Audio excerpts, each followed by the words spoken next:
Yembango makasi, Emma. Emma. Emmanuel.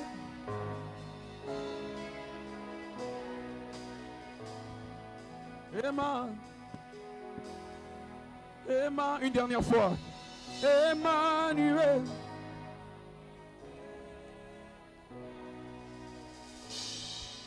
Emma. Emma. Wana sikozo loba na ya lobela yo na pokwa lelo. Ozo sambela pona motema na yo moko. Tu pries pour ton cœur. Sambela pona motema na yo. Et tu dis à Dieu de déposer la semence de sa parole dans ton cœur. Et que cette semence produise des fruits. Des fruits en abondance. Seigneur, à cette heure, nous te prions de nous parler. Nous te prions de nous faire du bien.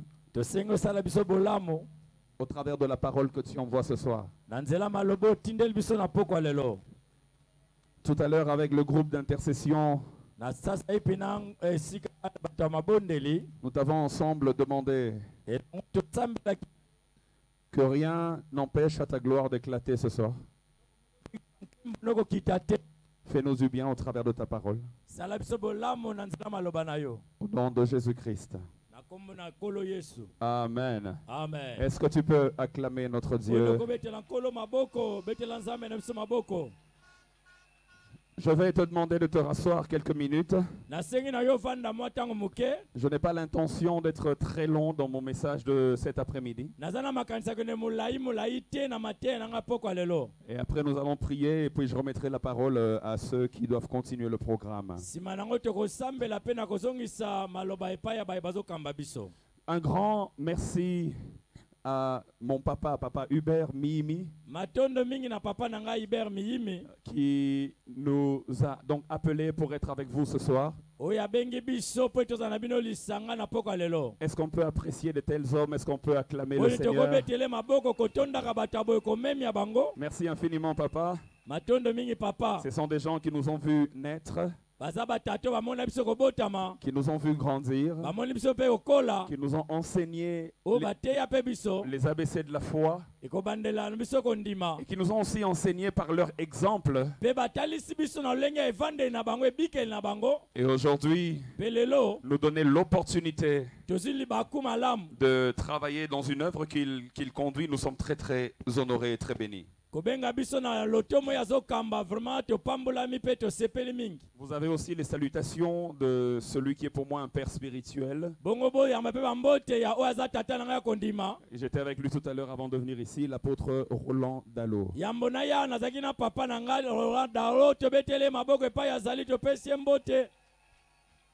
Servir Dieu en servant les autres.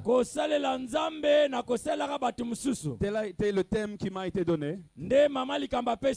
Et j'aimerais que nous puissions le voir en quelques sous-points et puis après nous allons clôturer. Nous allons d'abord définir le service, parce que c'est de cela qu'il s'agit. Nous allons voir ce que le service rendu à Dieu implique. Quels sont les avantages de servir Dieu? Et nous allons aussi voir c'est quoi, qu'est-ce que ça veut dire servir Dieu en servant les autres? Comment servir Dieu en servant les autres? Et enfin, je pense que nous allons conclure par quelques principes importants et ça sera tout. Alors, le dictionnaire français définit le service ou encore le verbe servir comme le fait de s'acquitter d'obligations, s'acquitter de tâches envers quelqu'un ou envers une institution. Mais dans le sens biblique, lorsqu'on parle de service, le mot qui est utilisé là-bas est encore plus fort. Bibliquement, ce n'est pas seulement s'acquitter de tâches,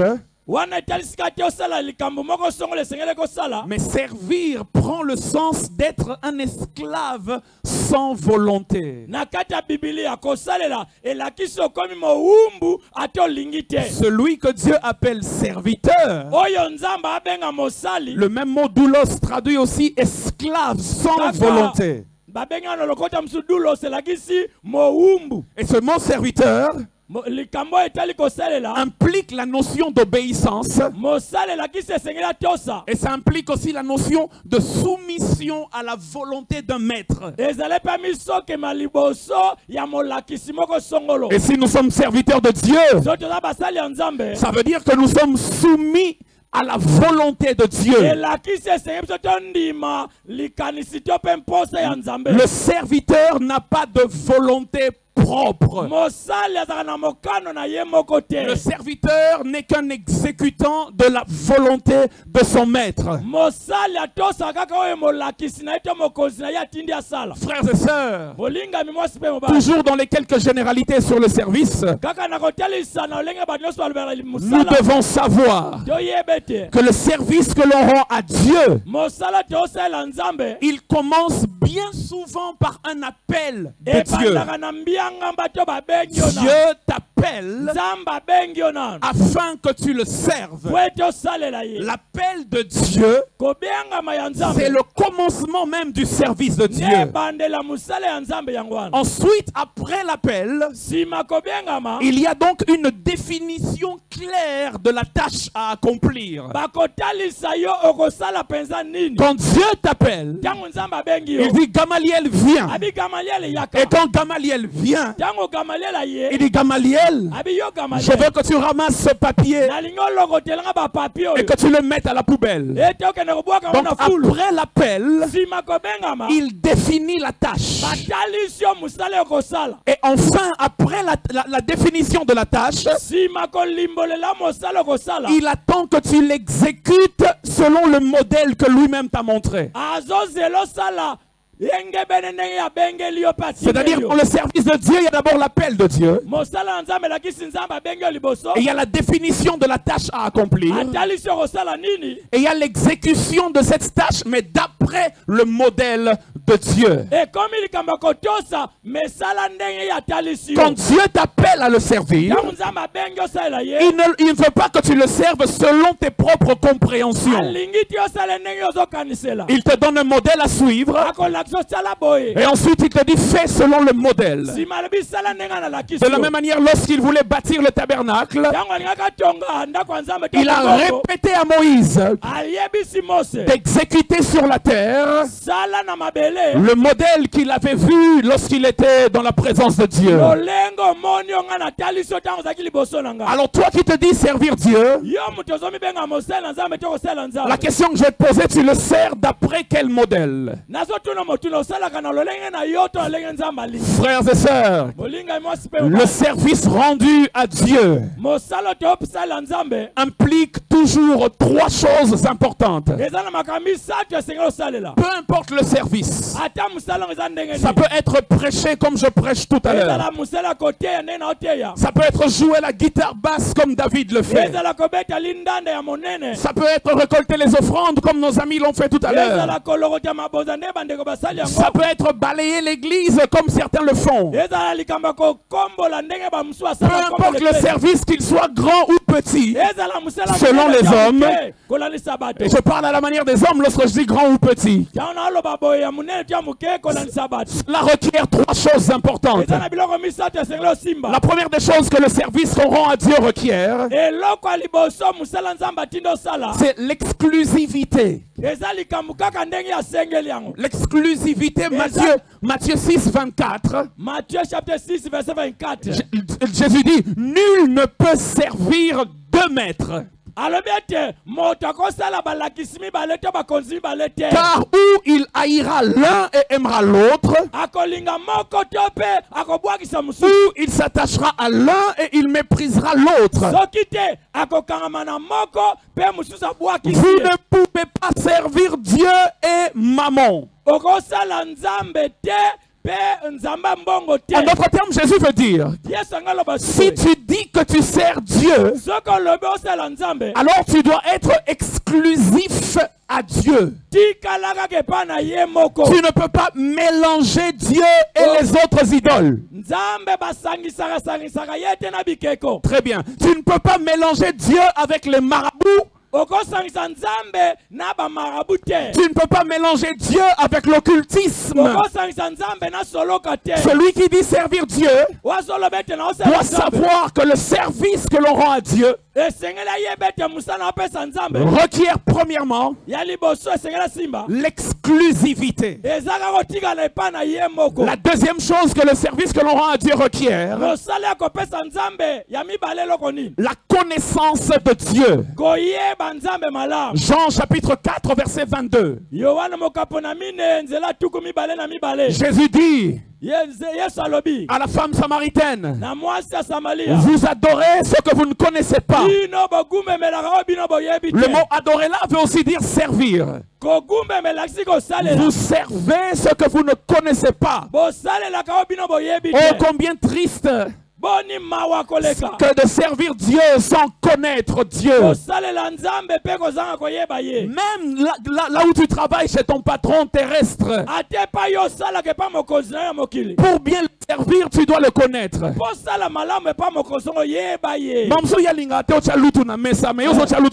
Il faut y ébailler pour servir y est bien. Amen. Alléluia. Amen. De la même manière, dans le service de Dieu, tu ne peux pas adorer celui que tu ne connais pas. Tu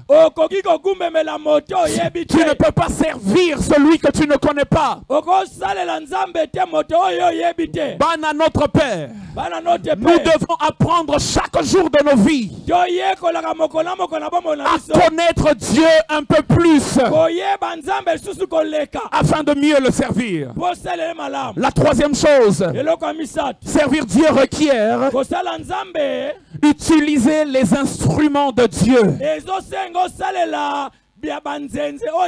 Dieu n'aime pas que tu le serves avec les instruments du diable. Tu ne peux pas servir Dieu avec des instruments tels que le mensonge, tel que l'injustice. Quand tu sers Dieu, il faut utiliser les armes de Dieu. Et voici quelques exemples. La vérité, la justice, l'honnêteté, l'amour, le zèle, et même l'esprit de Dieu.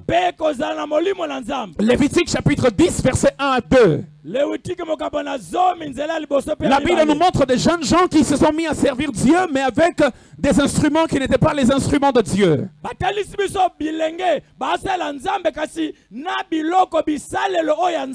La Bible dit les fils d'Aaron, Nadab et Abihu, prirent chacun un brasier. Ils y mirent du feu et posèrent du parfum dessus. Ils apportèrent devant l'Éternel du feu étranger, ce qu'il ne leur avait point ordonné. Alors le feu sortit de devant l'Éternel. Le feu les consuma et ils moururent devant l'Éternel. Dieu veut que tu serves avec ses propres armes. N'emmène pas dans le service de Dieu le feu étranger. Je me suis rendu compte. Je connais un frère par contre qui lui, il était appelé à évangéliser. C'était cela le service qu'il rendait à Dieu. Mais à chaque fois qu'il venait évangéliser, dans le but de gagner les âmes, âmes pour magnifier la grandeur de Dieu. Il racontait même des mensonges. Zambaza monene. Dieu est grand. Il y a 2 semaines, j'avais le cancer. J'avais le cancer. Et alors, j'ai prié Dieu la nuit.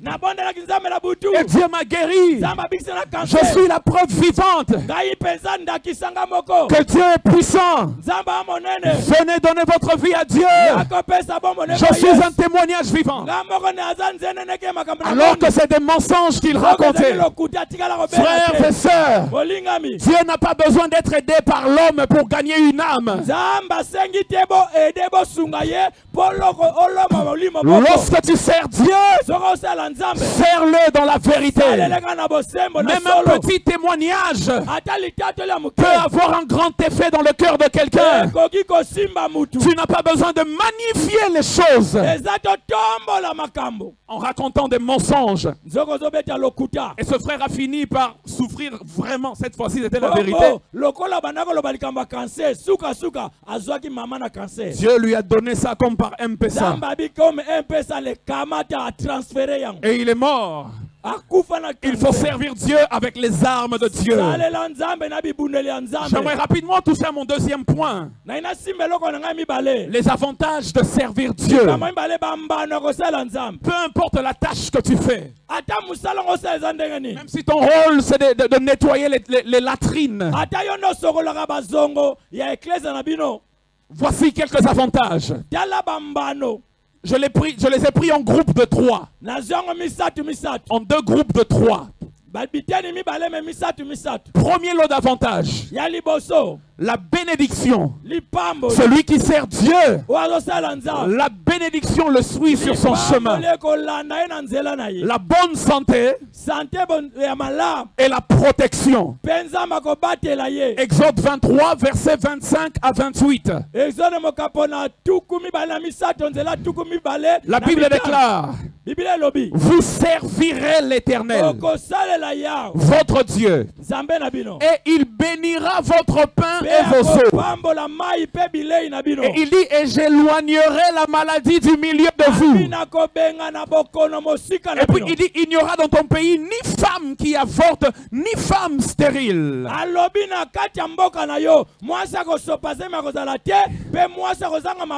Il dit: je remplirai le nombre de tes jours.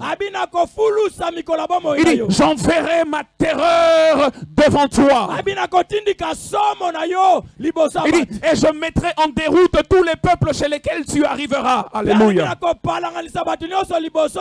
Il dit: et je ferai tourner le dos devant toi à tous tes ennemis. J'enverrai les frélons devant toi.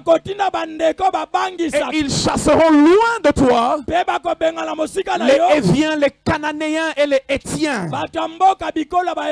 Il dit: vous servirez l'Éternel. Et voici les conséquences. J'aimerais dire à quelqu'un qui sert Dieu: aucun sorcier ne pourra avoir droit sur ta vie quand tu sers l'Éternel.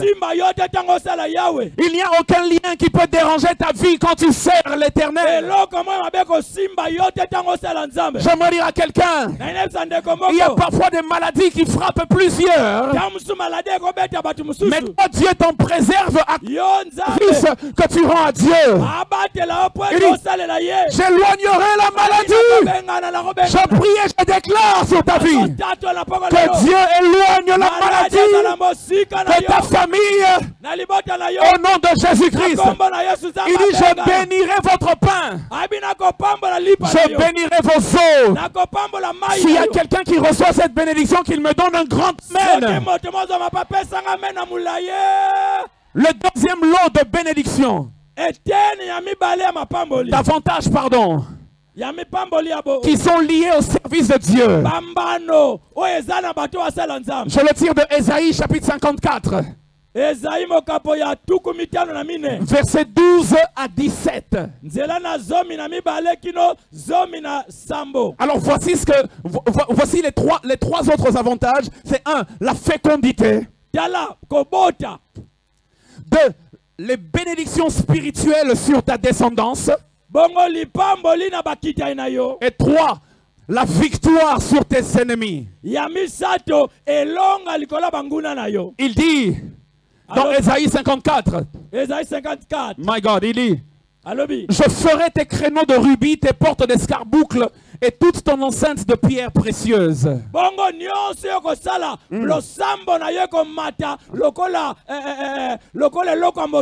Il dit, tous tes fils. Toi tu sers Dieu, mais tous tes fils seront disciples de l'Éternel. Je le déclare sur une maman qui prie pour son enfant. À cause du service que tu rends à Dieu, que Dieu les attire vers la présence de Dieu. Il dit, tous tes fils seront disciples de l'Éternel.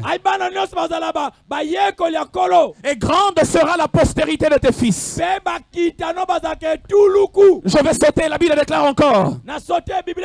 Quiconque se liguera contre toi tombera sous ton pouvoir. Il va plus loin, il dit, toute arme forgée contre toi sera nulle et sans effet. Et il dit, et toute langue qui se lèvera en justice contre toi, tu la condamneras. Et la Bible finit en disant, tel est l'héritage des serviteurs de l'Éternel. Ça, ce n'est pas pour tout le monde. Et puis toute arme forgée contre moi sera sans effet. L'héritage des serviteurs de l'Éternel. Quand tu sers Dieu, même dans la musique, même dans les protocoles, même dans la prédication, même dans l'intercession, même dans les finances, toute arme forgée contre toi sera sans effet. Alors que veut dire servir Dieu? En servant les autres. Frères et sœurs, pour bien servir l'autre, tout en sachant que même si tu sers l'autre, c'est Dieu que tu sers, il faut d'abord connaître la valeur de l'autre. Tu ne peux pas servir les autres si tu ne connais pas leur valeur. Nous vivons malheureusement dans une génération d'égoïsme où tout doit être centré sur nous. C'est nous qu'on doit servir. C'est nous qu'on doit bénir. C'est nous qu'on doit élever. Mais quand il s'agit de servir les autres, de bénir les autres, de se mettre au service des autres, d'élever les autres, là il n'y a plus personne. Parce qu'on ne connaît pas la valeur de l'autre. C'est qui les autres? Frères et sœurs, qu'est-ce que Dieu dit sur l'autre? Il faut comprendre ce que Dieu dit sur l'autre afin de bien le servir. C'est qui l'autre? Il y a un poète français. Son nom c'est Rimbaud. Et Rimbaud a dit un jour dans une de ses poésies, l'autre est un jeu autre que moi. Non, c'est-à-dire l'autre c'est un moi, mais qui n'est pas moi. C'est-à-dire que l'autre est un jeu, comme je mange le jeu là, je dors, je cours. Le jeu là, tu le conjugues jeu parce que c'est toi. Mais il faut savoir que l'autre est aussi un jeu, autre que toi. Frères et sœurs, pour bien comprendre la valeur de l'autre, tu dois comprendre la valeur de toi-même. Tout ce que Dieu dit sur toi, la valeur que tu as aux yeux de Dieu, Sache que c'est la même valeur que l'autre aussi a aux yeux de Dieu. Les autres sont des autres nous-mêmes. Ce que Dieu dit sur nous, c'est aussi valable pour les autres. Dans le sens général, il est vrai que chacun de nous a des spécificités par rapport à son appel. Mais en général, ce que la Bible dit sur l'humain que tu es, c'est aussi la même chose qu'il dit sur l'autre. Pour comprendre la valeur de l'autre, tu dois comprendre ta propre valeur. Jésus ne disait-il pas, tu aimeras l'Éternel ton Dieu de tout ton cœur. Il dit, voici le deuxième commandement qui lui est semblable. Tu aimeras ton prochain comme tu t'aimes toi-même, avec la même mesure. Parce que l'autre mérite la même mesure que tu te donnes à toi-même. Si tu veux connaître l'autre, ce que Dieu pense de l'autre, alors pose-toi la question, qu'est-ce que Dieu pense de toi-même d'abord? Voici une liste qui n'est pas exhaustive. Qu'est-ce que Dieu dit sur toi? Premièrement, tu es l'image de Dieu. Deuxièmement, tu es héritier de Dieu. Troisièmement, tu es béni de Dieu. Quatrièmement, tu es aimé de Dieu. Cinquièmement, il est mort à la croix pour toi. Sixièmement, il a des projets de bonheur et de paix pour toi. La septième chose, il a des projets de grandeur pour toi. Maintenant, prends tout ce que Dieu a dit sur toi là. Mets ça aussi sur les autres. Les autres aussi sont l'image de Dieu. Peu importe la race, peu importe la couleur de la peau, peu importe la tribu, Bandunduba, Congo, je ne sais pas, Équateur, ils sont l'image de Dieu. S'ils ont cru en Jésus, ils sont héritiers de Dieu. Ils sont bénis de Dieu. Ils sont aimés de Dieu.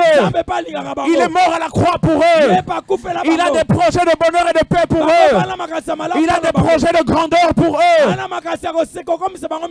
Tout cela est aussi valable pour les autres. Omoni, hein? Ndengo mitala kawana. Kilo o mipesa kawana. Amour o mipesa kawana. Voilà. Pesa ngope basusu. Alors tu pourras bien les servir.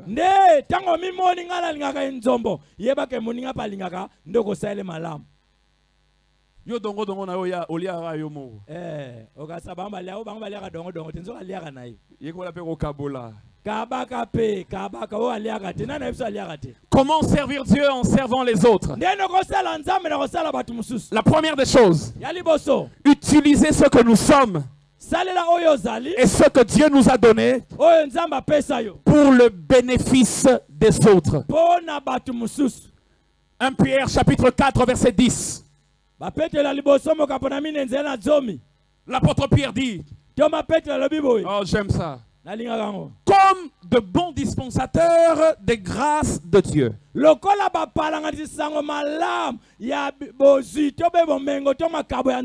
Que chacun de vous mette au service des autres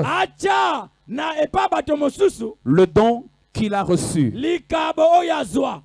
Le don que tu as reçu, tu ne l'as pas reçu pour toi-même. Pierre dit, tout celui qui a un don de la part de Dieu, ça peut être l'intelligence, ça peut être la sagesse, ça peut être l'argent, ça peut être le don de guérison, ça peut être le don de prophétie, ça peut être le don d'organisation, ça peut être le don de balayer. Il dit que chacun de vous mette au service non pas de lui-même, mais au service des autres, le don qu'il a reçu. Est-ce que tu as des dons? Comment servir Dieu en servant les autres? Utilise tes dons pour servir les autres. Il y a quelqu'un qui est dans le flou, il a besoin d'orientation. Utilise la clarté que Dieu t'a donnée au service des autres. Ne vis pas que pour toi-même. Je n'ai jamais vu un arbre manger ses propres fruits. Je n'ai jamais vu le manguier manger les mangues. Je n'ai jamais vu le bananier manger les bananes. Je n'ai jamais vu un oranger manger les oranges.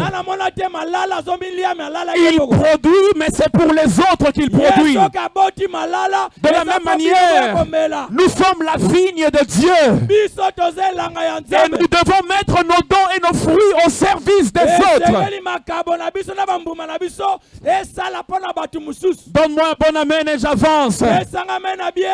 Matthieu chapitre 20. Versets 26 à 28. Je suis en train d'aller petit à petit vers la fin de mon message. Jésus dit ceci. Il n'en sera pas de même au milieu de vous. Mais quiconque veut être grand parmi vous. J'aimerais poser la question. Y a-t-il quelqu'un qui veut être grand dans ce monde? Moi je veux être grand. Y a-t-il quelqu'un d'autre qui veut être grand ici? Que Dieu te l'accorde au nom de Jésus. Mais voici le secret. Quiconque veut être grand parmi vous, qu'il soit d'abord votre serviteur. Et quiconque veut être le premier parmi vous, qu'il soit votre esclave. C'est ainsi que le Fils de l'homme est venu non pas pour être servi, mais pour servir et donner sa vie en rançon pour plusieurs. Frères et sœurs, la grandeur et la primature, c'est se mettre au service des autres. La grandeur selon le monde, c'est de recevoir les éloges. Mais la grandeur selon Dieu, il dit celui qui sert les autres, c'est celui-là qui est grand dans le royaume. Et je prie que quelqu'un puisse comprendre cela. 1 Jean chapitre 4 verset 20. La Bible dit, si quelqu'un dit j'aime Dieu et qu'il haïsse son frère, c'est un menteur. Car celui qui n'aime pas son frère qu'il voit, comment peut-il aimer Dieu qu'il ne voit pas? J'aimerais transposer cela dans le service. Celui qui ne sert pas son frère qu'il voit, comment peut-il prétendre servir Dieu qu'il ne voit pas? Alléluia. Amen. Alléluia. Amen. Servir Dieu en servant les autres.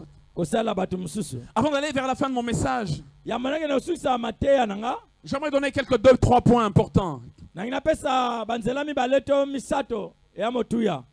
J'ai pas vu ça dans la génération de mes pères. Bon, enfin, j'ai rarement vu ça dans la génération de mes pères. Mais biso, nous les jeunes gens, je vois beaucoup cette tendance qui est une tendance mondaine. On a amené même cela dans le service de Dieu. Et j'aimerais adresser ces deux choses importantes et puis je vais conclure. La première des choses, pour servir Dieu, en servant les autres, on n'a pas besoin forcément d'être visible. Est-ce que je parle à quelqu'un? Amen. Je dis, on n'a pas forcément besoin d'être visible. Il y a certains que Dieu a sélectionnés et acquis selon sa grâce. Et selon la mesure du don qu'ils ont reçu, ça leur demande d'être visible, que les gens les voient, que les gens les écoutent, qu'ils les entendent, jouer, chanter ou faire je ne sais pas quoi. Ils sont visibles.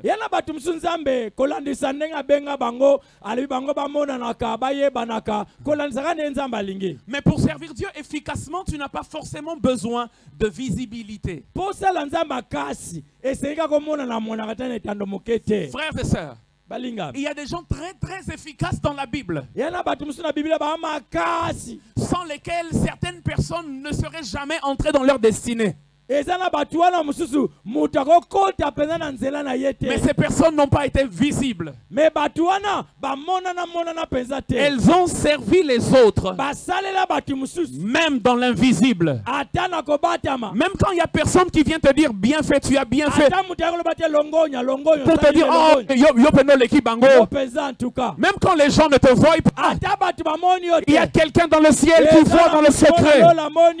Tu n'as pas besoin d'être visible pour servir Dieu en servant les autres. Le fils de la sœur de Paul. La sœur de Paul avait un fils. Donc le neveu de Paul. La Bible parle de lui dans un seul verset, un ou deux versets. Donc, on ne le connaît pas. Il n'est pas très visible. Il n'est pas très connu. La Bible ne donne même pas son nom. Peut-être qu'il s'appelait Benjamin. Peut-être qu'il s'appelait Paul Junior. La Bible ne donne pas son nom.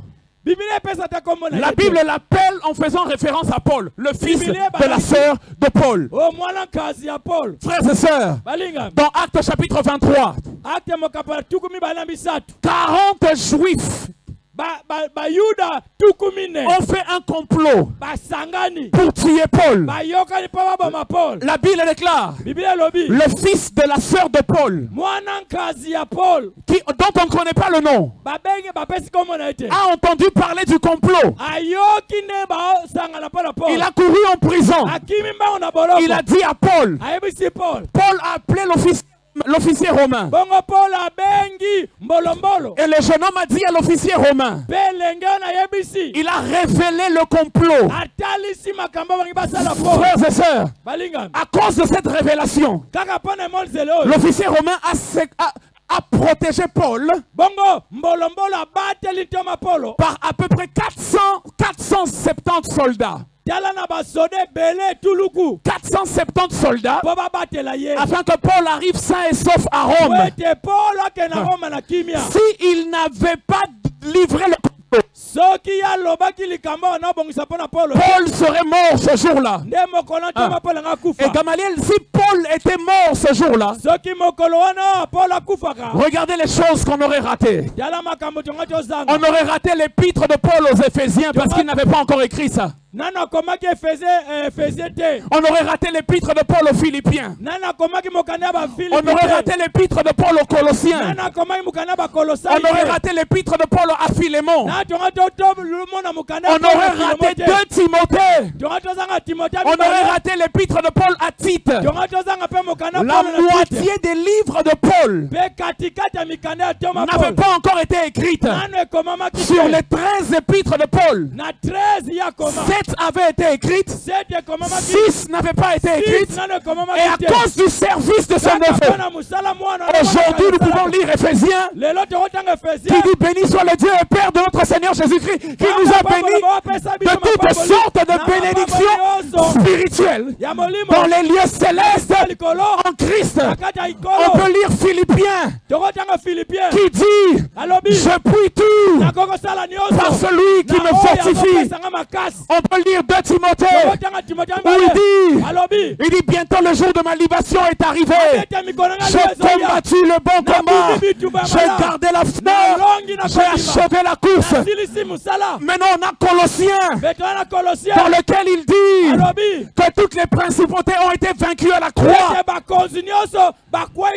Il les a livrées publiquement en spectacle. Si ce jeune homme n'avait pas servi Paul, on n'aurait pas eu tout ça. Et je suis convaincu que là-haut dans le ciel, Dieu connaît son Et Dieu lui a réservé sa récompense. J'aimerais dire à quelqu'un, servir Dieu en servant les autres, tu n'as pas besoin de visibilité. La deuxième personne, c'est le serviteur de Saül. La Bible déclare dans 1 Samuel 9, 6 à 8. 1 Samuel 9, verset 6 à 8. Saül dit à son serviteur, on n'a pas trouvé les ânesses. Rentrons à la maison. Le serviteur, on ne donne même pas son nom. Le serviteur dit à Saül, mais non, je connais un homme de Dieu ici. C'est un voyant. Et lui, il peut nous dire où sont les ânesses. Saül lui dit, même si on va le voir, on n'a pas d'offrande à lui donner. Cet homme va plus loin, il dit, j'ai un peu d'argent avec moi. C'est le serviteur. Il dit, j'ai un peu d'argent avec moi. Moi, je vais donner mon argent afin qu'on le voie. Ce que Saül ne savait pas, à cause de la clairvoyance de cet homme qui a servi Saül même avec ses biens, les ânesses qu'il était allé chercher, même s'il ne les avait pas encore trouvés, mais c'est la royauté qui l'attendait. Lorsqu'il est entré dans la présence de Samuel, Samuel a prophétisé sur lui qu'il serait le prochain roi. J'aimerais dire à quelqu'un, sans ce serviteur, peut-être que Saül ne serait pas devenu roi. Il y a des gens qui ont joué des petits rôles, mais des rôles importants dans des grandes destinées. J'aimerais dire à quelqu'un, ne néglige pas ton petit service. À cause de ton petit service, il y a des rois qui sortiront de toi. Il y a des généraux qui sortiront de toi. Il y a des grands qui sortiront de toi. La Bible déclare dans Hébreux 6, 10. Hébreux 6, verset 10. Et c'est l'un des textes par lesquels je vais finir. C'est mon avant-dernière lecture. Après ça, il y aura une dernière. La Bible dit, car Dieu n'est pas injuste. Dis à ton voisin, Dieu n'est pas injuste. Dieu n'est pas injuste. Il dit, car Dieu n'est pas injuste pour oublier le travail et l'amour que vous avez montré pour son nom. Il dit, ayant rendu et rendant encore des services aux saints. Dieu n'est pas injuste. Les services que tu rends là, il le voit. Et j'aimerais dire à quelqu'un, deux dernières vérités. La première vérité, l'avant-dernière vérité. Dieu, il n'est pas injuste, il te payera toujours. Dieu peut payer dans le temps. Et même si dans le temps il ne paye pas, Dieu peut payer dans l'éternité. J'aimerais dire à quelqu'un, le service que tu rends, tu vas goûter à son salaire dans le temps.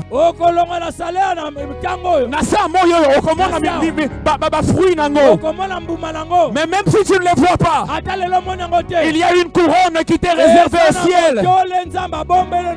Parce que Dieu n'est pas injuste. La deuxième des choses, et je vais finir par là, Dieu peut te payer toi-même. Ou alors il peut payer tes descendants. Certains de tes descendants deviendront ministres parce que toi tu as servi Dieu.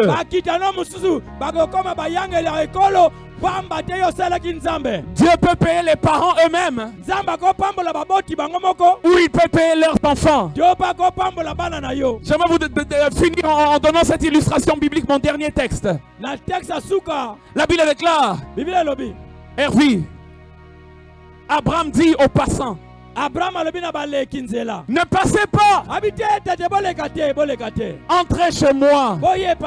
Reposez-vous sous cet arbre.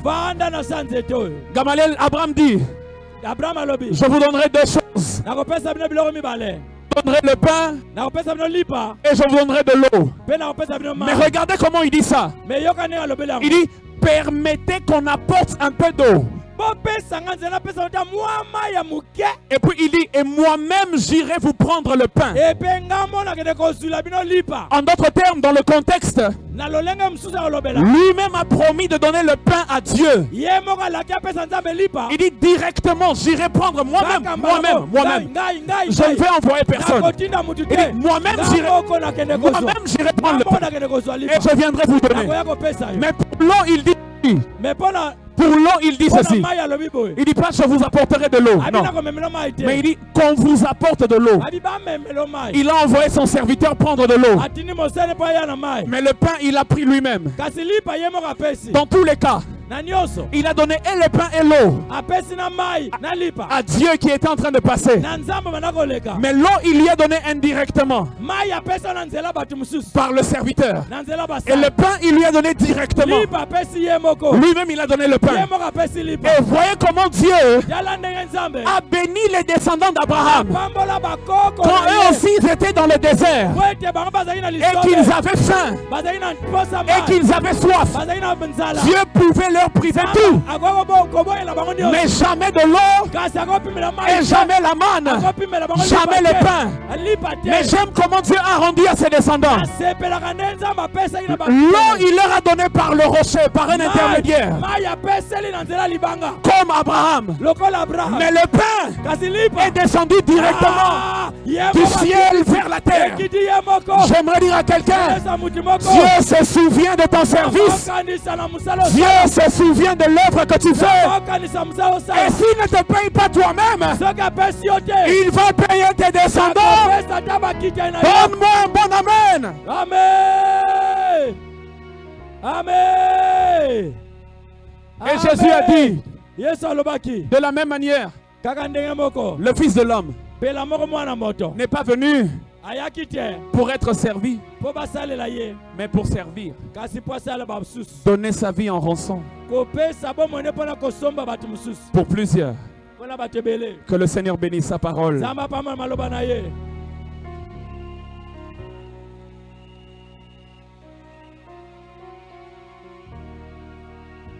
Y a-t-il quelqu'un qui aimerait prier avec moi? S'il te plaît, lève-toi là où tu es. Nous allons prier ensemble.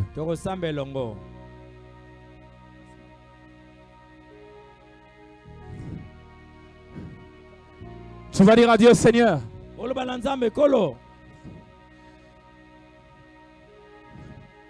j'aimerais te servir dans le rôle que tu m'as donné, en servant les autres. J'aimerais quitter la vie d'égoïsme, mais mettre mes dons et mes talents au service des autres.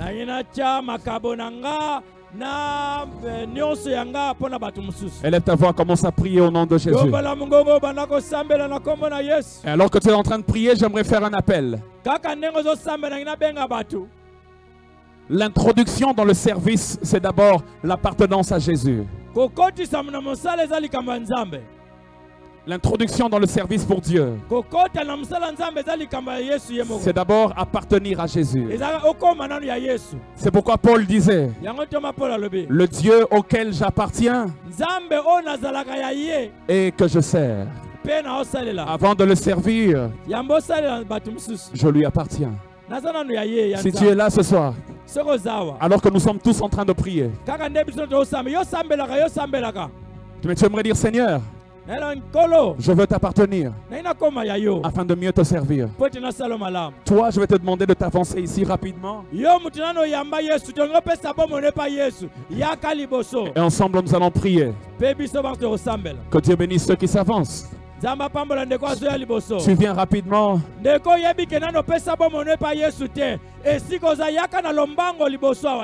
Parce que c'est l'introduction au service. Le service n'a pas de sens sans cela. Tu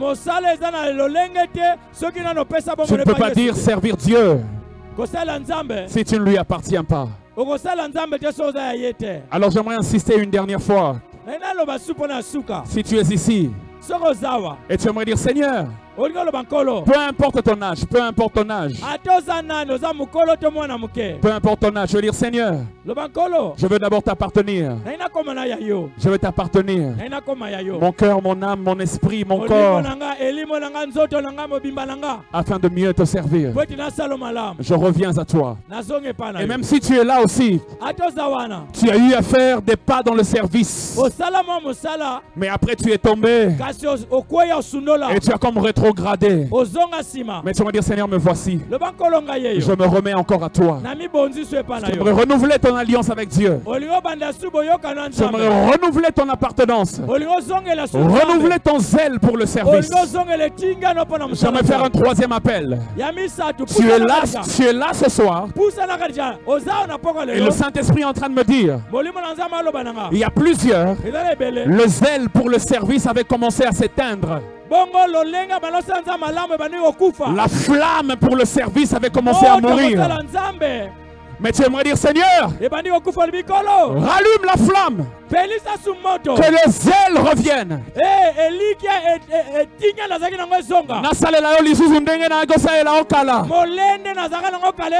Et tu aimerais dire Seigneur, je viens renouveler mon zèle. Avance aussi rapidement. Ne traîne pas s'il te plaît, avance, on n'a pas beaucoup de temps. D'ailleurs j'ai déjà épuisé mon temps. Alors viens rapidement, viens rapidement. Et toi qui es resté à ta place, ne sois pas distrait. Élève ta voix, commence à parler à Dieu. Élève ta voix, commence à parler à Dieu. Élève ta voix, commence à parler à Dieu. Élève ta voix, commence à parler à Dieu. Élève ta voix, commence à parler à Dieu.